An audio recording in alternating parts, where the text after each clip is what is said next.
How has the cybersecurity landscape really evolved over the past few years? That's a really great question. So one of the key evolutions we're seeing in the cyber landscape is this sort of professionalization and maturation, not just around, the technology and the processes and the people, but also around how we communicate. When I was on here just a couple of years ago, or especially 5 years ago, when I was really leaving the government and getting into private work, nobody knew how to communicate cyber objectives. Nobody understood how to communicate to the board why we should invest in cybersecurity, how we should invest in cybersecurity, how we can test whether or not those investments were worthwhile. None of that system was, there were a lot of people competing to say, this is the system, this is how we should do it. But more and more, especially as we're seeing with the SEC reporting rules that just came out, we're seeing really stricter regulation around it. We're seeing sort of a maturation of, this is what cybersecurity is about. These are the outcomes that we exist to achieve. And these are the concerns that we have going through it. And so it's becoming a much more sort of business or key part of the business operationally. I love it. So, are there any emerging trends, technologies, or approaches that you're excited about? Yeah, so personally, I'm a little bit excited to see ransomware starting to die off a little bit. It's not exactly dying off. It's more just that the main ransomware actors are busy invading Ukraine, but there are a lot fewer of them kicking around these days.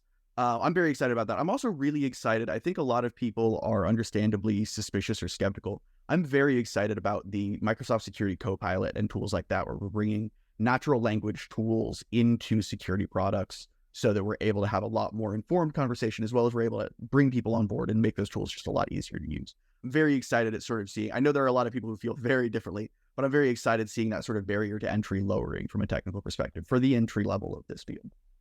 When I feel like anytime there's a new or emerging technology, there's going to be buy-in, but also a lot of protest, let's call it. And I think that's a sign of something that's disruptive, and that's a good thing, right? Absolutely. It's also, I think one of the key things here is that cybersecurity for so long has been just so hard. I came in 2010, 2012, where there was barely a degree program related to cybersecurity anywhere in the world. There was very little education. There was very little pedagogy. That's been a big part of my career.